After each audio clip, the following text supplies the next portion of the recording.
Les gars, je vais être honnête quand même. C'est un résultat que je m'y attendais de voir.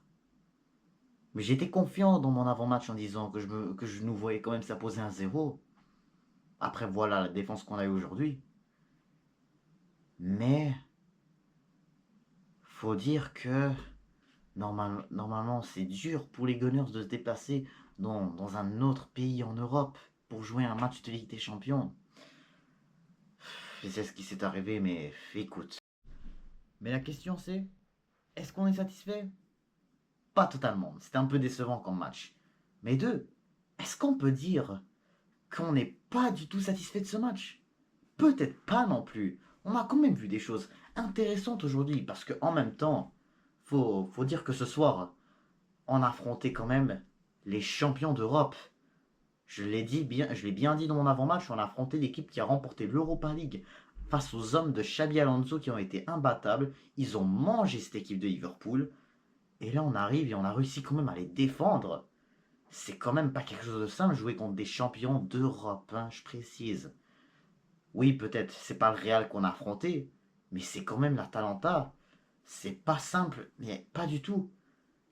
Mais bref, salut à tous. Aujourd'hui, on se retrouve pour faire le débrief de cette rencontre entre l'Atalanta Bergame et Arsenal.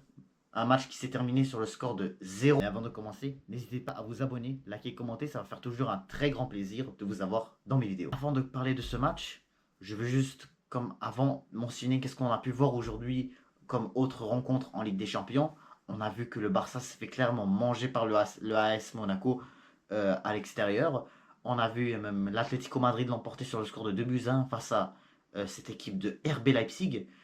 Et puis, on avait aussi le Bayer Leverkusen qui a pu gagner 4-0 à l'extérieur face au Feyenoord Rotterdam. C'est clairement des rencontres intéressantes. Et vraiment, en voyant toute cette première journée là, avec tous ces matchs qu'on a pu voir, on peut largement dire que vraiment la deuxième journée va être vraiment excitante. Alors là, je vais vous expliquer pourquoi j'ai dit tout à l'heure que ce match, à part qu'on n'avait pas marqué aujourd'hui, qu'on n'ait pas marqué ce soir, était similaire au Northland Derby. Parce que je peux largement dire qu'on a vraiment été dans la douleur aujourd'hui, hein, parce que faut dire qu'on avait tous nos joueurs, mais sauf Odegaard. Toujours lui, toujours lui qui nous manque, et il y a beaucoup de personnes qui disent que il va être absent pendant un bon bout de temps.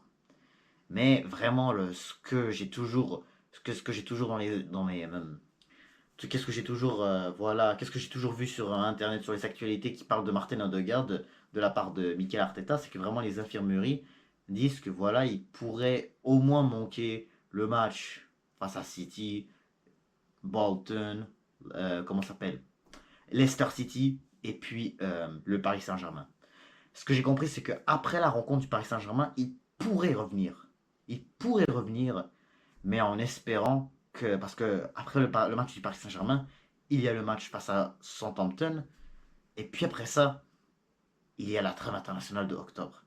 Et sur ça, j'espère vraiment que la Norvège ne l'appelle pas. J'espère vraiment que Arsenal soit clair et dise de ne pas le faire jouer, là, parce que pour de vrai, là, je veux juste éviter une blessure. C'est vraiment important de l'avoir, hein, parce que, ouais, peut-être que on doit être obligé de les laisser aller en leur équipe nationale, hein. Ça, par contre, c'est pas nous qu'on contrôle ça.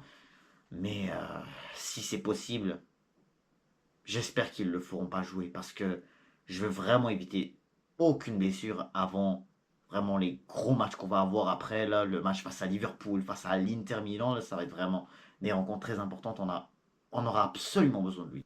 Mais bref, maintenant, on peut parler de l'équipe. Et là, qu'est-ce que je disais toujours lors de mes débriefs et de mes avant-matchs? David Raya. C'est qui ce mec? C'est qui ce gardien? Mais il est chaud quoi? Les gars, il y a eu un penalty pour l'Atalanta. Un penalty qui aurait, qui aurait pu donner un but qu'on aurait pu coûter cher et qu'on aurait pu même perdre ce match. Mais David Raya, il nous a vraiment arrêté ce penalty. Ça montre à quel point les pénaltys, n'importe quoi, David Raya peut l'avoir. Nous, le qu'on disait, ah, David Raya, il peut pas toujours save. C'est le cas. Mais il a, il a fait un arrêt extraordinaire, incroyable. Je vais essayer de vous le montrer là. Si vous le voyez, je vous l'affiche ici. Regardez, il a arrêté le penalty. Et après ça, il a sauté avant que Retegui la mette. Retegui était à ça de la mettre. Même que la VAR a checké est-ce que c'était rentré ou pas. Et elle n'était pas rentrée. Vraiment, David Raya, là, j'espère qu'il va nous faire un match incroyable qu'on va jouer dimanche face à Manchester City et qu'on ne perd au moins pas ce match et qu'on reste dans la course au titre. Au moins, là. Parce que vraiment, là, avec l'absence de Odegaard, c'est la seule manière qu'on peut vraiment espérer remporter des matchs ou au moins n'en pas perdre. Parce que là, faut dire que la blessure de Odegaard, elle peut vraiment coûter cher. Hein, parce que, regardez, hein, quand il est pas là, Tottenham nous a fait un match difficile. Voilà, Brighton, il était là, mais c'était la faute de la suspension de Declan Rice. Mais bref, là maintenant, vraiment, euh, c'est comme, je vous le dis, c'est comme la seule manière qu'on puisse gagner. C'est vraiment en gagnant, en soyant maximum dans la défense. Mais là, vraiment, on parle de la défense. Mais Raya, il faut que je le précise, David Raya est le meilleur joueur des Gunners cette année-là. Ce début de saison qui nous fait stratosphérique. Merci David. Bravo David pour ton penalty que tu nous as arrêté. Vraiment, on aurait pu se faire honte face aux champions d'Europa League. On aurait pu se faire honte en perdant comme ça. Là, on perd notre premier match de l'EDC. Mais on a pu au moins faire un match nul. Mais je vais vous expliquer aussi pourquoi c'est pas si décevant que ça un match nul. Alors oui, d'un côté, voilà, on est déçu, voilà, on aurait aimé être dans le podium avec les autres clubs qui ont réussi à gagner leurs 3 points, comme Liverpool, Bayern, Real, voilà, le Paris Saint-Germain. On aurait aimé être avec eux. Mais faut réaliser quand même parce que voilà, t'étais face aux champions d'Europe, c'est bon. Faire un match nul contre eux, c'est quand même correct, pas simple, mais en même temps décevant, ouais, parce que pour de vrai, je pense qu'on aurait pu faire un peu mieux, mais je peux pas dire que la performance était mauvaise. T'as quand même affronté les champions d'Europe, et je peux dire que la première mi-temps, elle a été quand même plus de l'autre côté, ou dirais-je. Je pense vraiment qu'elle était plus de notre côté. Deuxième mi-temps, elle allait plus du côté de l'Atalanta. Il y avait plus voilà, d'occasions, voilà, dont le penalty qu'il y a eu. Mais, pour de vrai, je pense que vraiment qu'on ait cette égalité-là, c'est pas vraiment quelque chose de mauvais. Parce que là, en voyant le Paris Saint-Germain qui a pu faire la même chose, mais à domicile, voilà, ils ont eu un cadeau de la part du gardien de Gironne. Mais voilà, si le Paris Saint-Germain ait de la difficulté à jouer comme ça contre nous, on va être surtout à domicile. Donc je pense même que ça pourrait être encore mieux de notre côté. Mais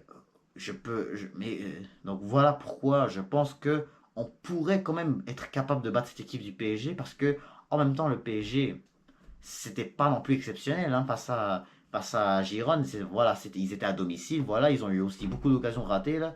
Donc il faut dire que le PSG, voilà, ils ont bien dominé cette équipe de Gironne, sauf que voilà, ils ont eu de la difficulté à la mettre.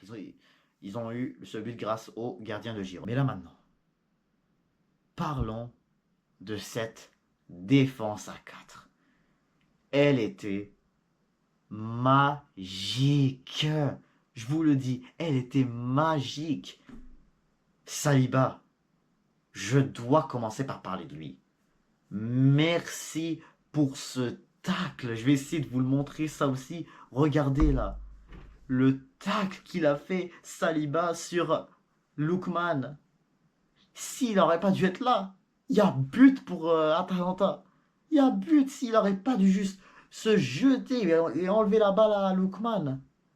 Je peux dire vraiment que Lookman n'a presque pas fait grand chose aujourd'hui avec la défense qu'on a eue. Ouais, il a peut-être fait un tir, il a essayé de faire un tir de loin, mais comme il n'était pas cadré. Mais pour de vrai, Saliba, respect total. Tu as fait un match magique aujourd'hui. Tu nous as vraiment sauvés là, en regardant ce tacle. Et Gabriel aussi, hein. Oui, il faut dire que Gabriel, il était pour moi meilleur face à Tottenham, mais aujourd'hui, Gabriel, lui aussi, là, à chaque fois que vraiment, il y avait cette équipe de l'Atalanta dans l'axe, toujours, lui, il était là, il venait sur Retegui, il venait sur De Roon, ou dès qu'il était là, toujours, il était là, là. Toujours, il était là, il n'y a aucune chance que Atalanta tirait. Je vous dis, là, les tirs cadrés de cette équipe de l'Atalanta, en fait, il y en a eu deux, en fait. Tout comme nous, d'ailleurs, il y en a eu deux. Faut dire vraiment que notre défense, elle était magique. Timber aussi. Timber, lui, toujours, son début de saison, il est vraiment magnifique. Faut dire qu'il est magnifique, là.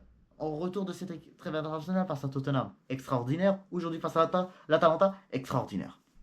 Mais ça reste que, voilà, il faut qu'on rentre dans la partie un peu décevante. Mais avant, je vais parler de Ben White, parce que Ben White aussi, voilà, il a fait, lui, un peu de fautes, comme ça arrive souvent. Mais Ben White, je peux pas non plus dire qu'il a fait un mauvais match. Lui aussi, vraiment, il a été capable de bien rester sur Adelo. Je connais même pas le nom de Lookman, là, et c'est dur à prononcer. Mais Ben White, il a fait un superbe match, lui aussi. Champion à la défense, vraiment. Elle reste la même face à City, qu'on peut gagner. Hein. Surtout, surtout là, que vraiment ce qui est aussi drôle dans ce match qui va avoir entre City et Arsenal, c'est que de notre côté, on a notre milieu de terrain, Martin Odegaard, qui va pas pouvoir jouer. Il est blessé.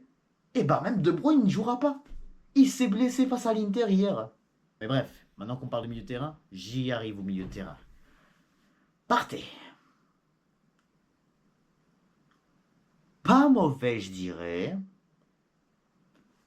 Ouais, là, c'est dur à penser quand même. Parce que Partey, c'est lui qui a donné le pénalty à cette équipe de l'Atalanta Bergame. Mais écoute, j'ai pas vraiment vu son match. Il a été sorti par Sterling, si je me trompe pas. Ou Jorginho, je suis pas très certain. J'ai pas pu voir le match au complet de, de, de, la, de ce match face à l'Atalanta Bergame. Mais Partey, c'est lui qui a donné le penalty.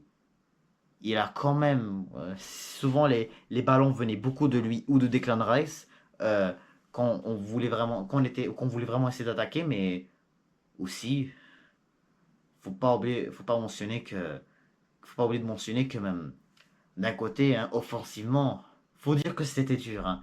Défensivement, ça a été excellent, mais défensivement, c'était compliqué. C'était compliqué offensivement, mais pour revenir à Partey, c'est Partey son match, je dirais pas exceptionnel. Pas, exception- Pas exceptionnel. Havertz au milieu de terrain, c'est pas énorme non plus.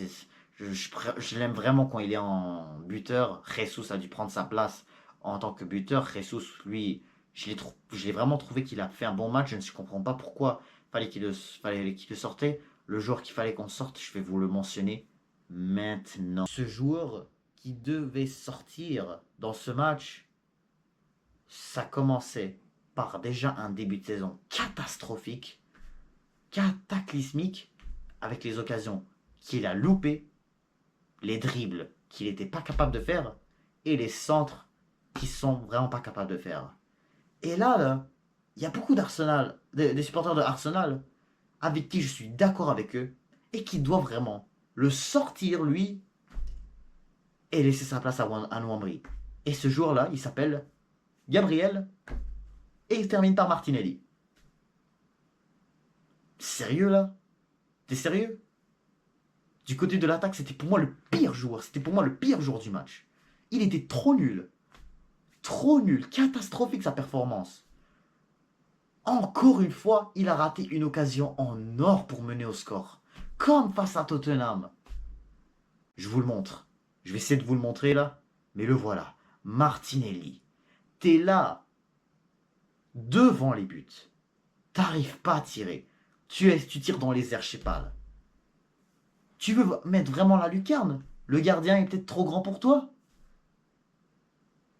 Mais le gars aurait pu juste dribbler peut-être, et voilà, il la met dans les buts. C'était quand même... C'est pas compliqué comme truc à faire, surtout que toi, t'es censé être normalement expert dans les dribbles. Mais là, les dribbles cette année c'est compliqué là, mais comme aussi là, faut dire que quand Partey, je pense que c'était Partey qui a essayé de lui faire la passe. Voilà. Mais ou Partey ou Sterling, je sais plus, je pense que c'était Sterling, il était déjà rentré. Mais Martinelli, fallait vraiment qu'il sorte pour Leandro Trossard.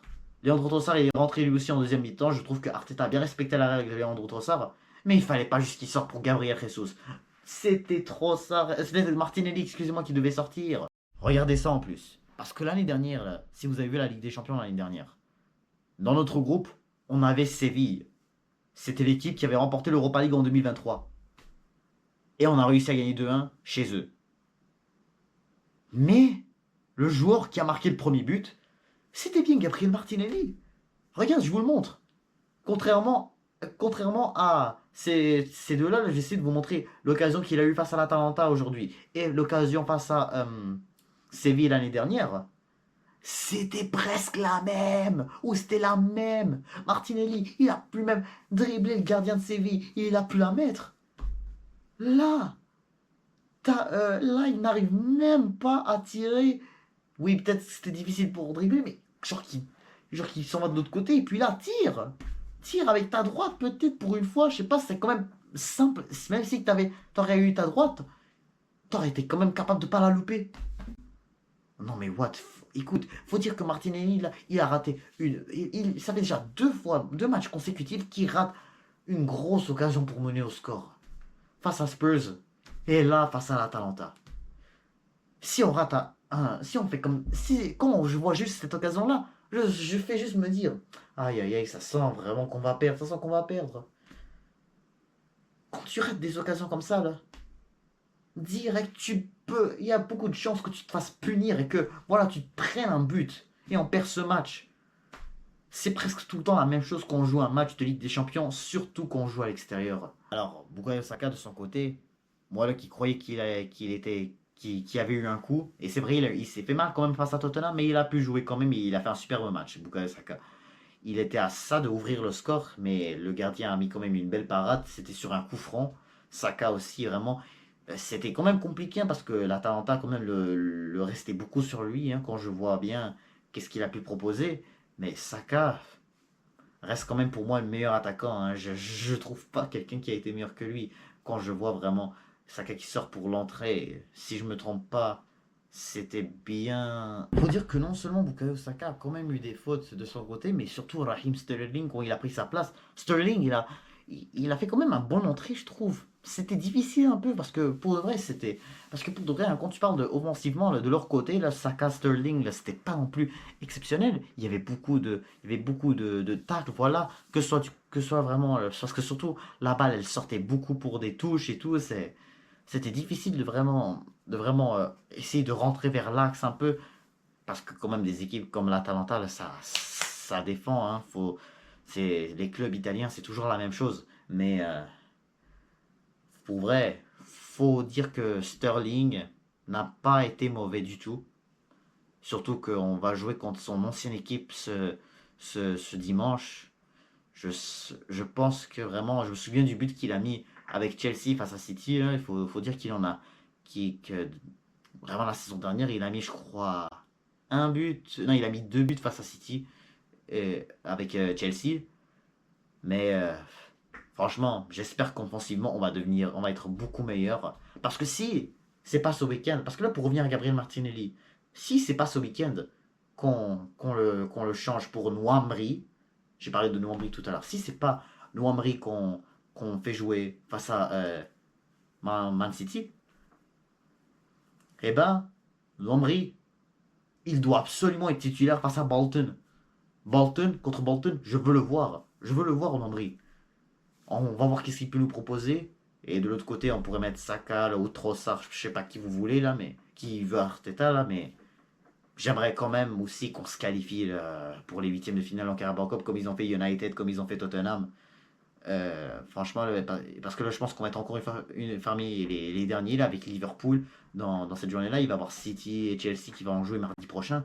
Mais mercredi prochain, là, ça va être à nous et j'espère qu'on va pouvoir se qualifier là. Donc voilà, c'est donc la fin de ce débrief pour cette rencontre plus ou moins décevante, on va dire, encore une fois. Je pense que vraiment, je vais dire le mot décevante parce que offensivement, là, quand je regarde juste offensivement, c'était compliqué. Donc en faisant ce débrief-là, je me suis dit que le mot à utiliser, c'est que c'était décevant.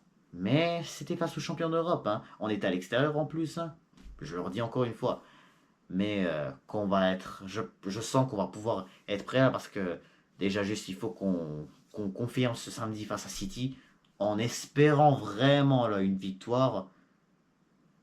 Mais aussi en espérant qu'on puisse se qualifier face à Bolton et aussi face à Leicester City pour voir vraiment est-ce qu'on est prêt pour affronter cette équipe du Paris Saint-Germain qui est vraiment bonne en Ligue 1, mais en Ligue des Champions, elle a commencé quand même compliqué un peu. C'était, comme j'ai dit, c'était vraiment le gardien de Gironde qui a vraiment lâché le ballon et il est rentré dans les buts. Voilà. Imaginez un 0-0, ça aurait été déjà commencé difficile parce que le PSG a genre l'un des pires tirages en ayant bien sûr Arsenal, Bayern, City et Atlético Madrid.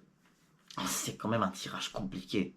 Et faut qu'on dise que même le PSG, au final, ils ont eu aussi beaucoup d'occasions ratées. Donc vraiment, là, je vois Saliba, Gabriel, Timber et Ben White là, face à genre Asensio ou Dembélé ou Kolo Muani. Là, je vois vraiment ça vraiment pas compliqué. Hein. Et en espérant aussi que Odegaard puisse être aussi déjà en forme. Hein, parce que là, je sais pas, en même temps, parce que aussi c'est sa cheville qui est un peu qui est brisée, il faut dire qui est cassée. Mais il a fracturé sa cheville. Mais moi, mais si, admettons, il soit déjà prêt dès cette journée-là, ce que je ne suis vraiment pas sûr. Donc vraiment, j'essaye de rester le plus positif possible, hein, parce que beaucoup de personnes qui se disent là comme ça, ça y est, c'est fini, notre saison est terminée.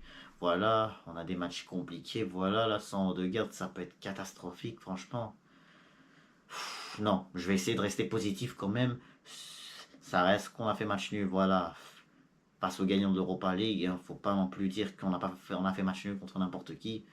Mais ça aurait été génial une victoire, sérieux là. Mais écoute, là, c'est la Champions League, c'est vraiment une compétition pas du tout facile. Donc vraiment, là, tu peux t'attendre à n'importe quel résultat. Mais bref. Donc, sur ce, n'hésitez pas à vous abonner, liker, commenter. Et je vous dis à toutes.